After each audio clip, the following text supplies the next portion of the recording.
For today's lesson, we will discuss about occupational safety and health hazards in fisheries.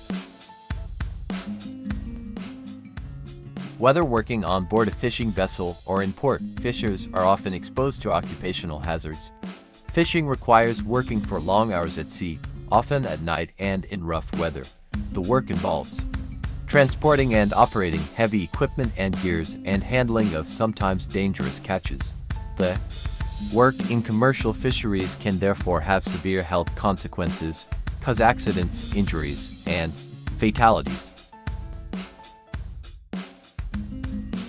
Health and safety in fisheries are a complex issue with multiple aspects. Fishing is performed under unpredictable and rapidly changing weather and sea conditions, yet many fishing vessel crew are lacking any form of protection.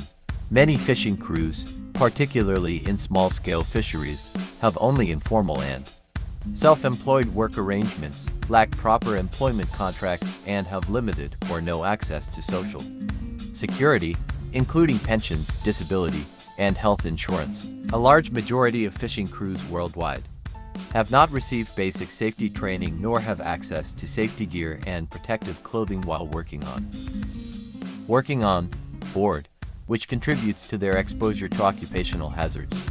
In addition, cultural norms and views around masculinity tend to influence the perception of risks and behavior of fishers. Occupational health issues commonly encountered in commercial fisheries include cancers and allergies, such as skin cancers, from lengthy and unprotected exposure to ultraviolet UV rays from the sun. Eye disorders, such as sunburned eyes and blurred vision, from overexposure to UV rays from the sun.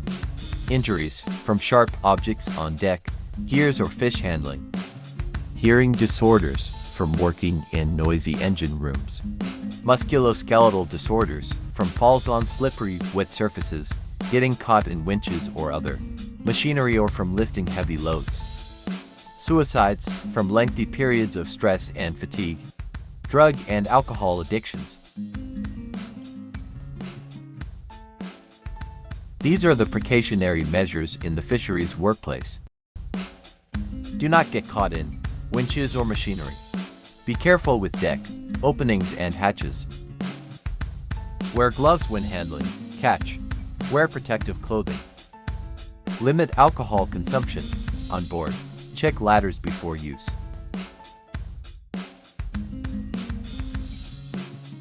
A hazard is a situation that poses a level of threat to life, health, property, and environment.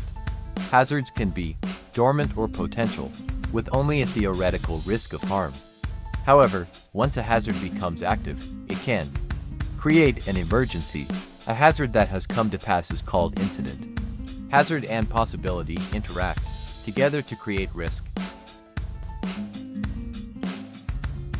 There are two types of hazards. First is the natural hazard. It is a natural phenomenon that might have a negative effect on people or the environment. Natural hazard events can be grouped into four broad categories. Geophysical hazards. These hazards are driven by geological example Earth processes, in particular, plate tectonics. This includes earthquakes and volcanic eruptions. Meteorological hazards.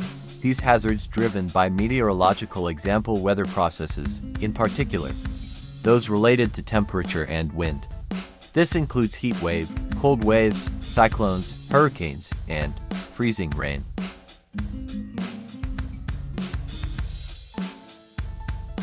Another category of natural hazard is biological hazards, can refer to a diverse array of disease and infestation.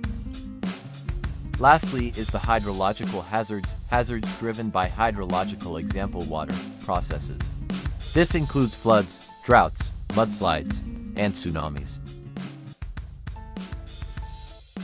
Another type of hazard is man-made hazard.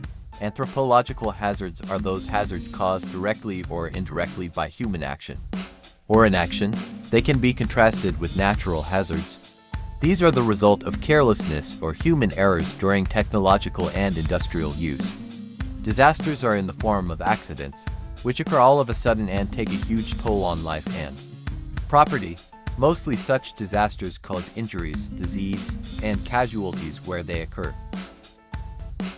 Anthropogenic hazards may adversely affect human, other organisms, and biomes and ecosystems.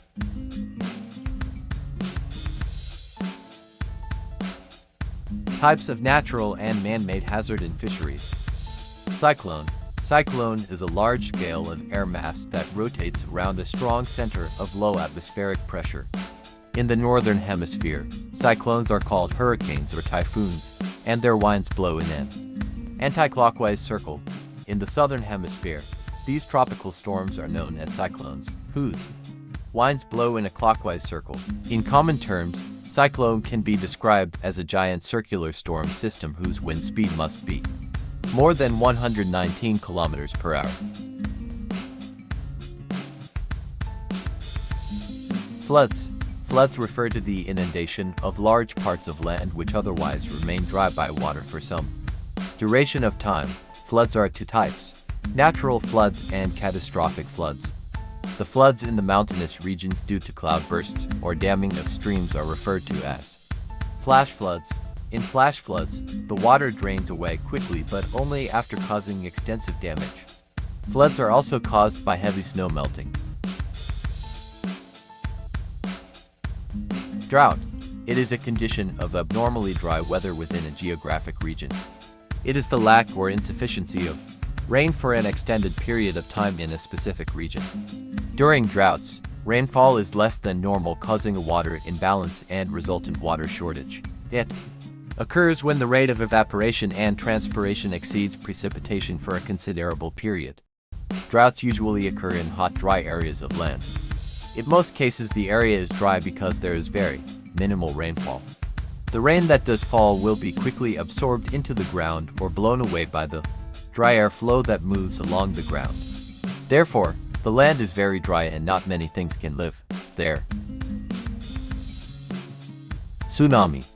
Tsunami is a Japanese word with the English translation harbor wave, also known as seismic sea wave. It is a series of waves in a water body caused by the displacement of a large volume of water, generally in an ocean or a large lake. Tsunami may reach a maximum vertical height onshore above sea level, often called a run-up height, of 10, 20 and even 30 meters. El Nino. It is defined by prolonged differences in Pacific Ocean surface temperature when compared with the average value. The accepted definition is a warming or cooling of at least 0.5 degrees Celsius average over the east-central tropical Pacific Ocean. It affects the global climate and disrupts normal weather patterns, which as a result can lead to intense storms in some places and droughts in others. It also affects the Indian climate by altering rainfall, floods, marine habitat, and storm patterns.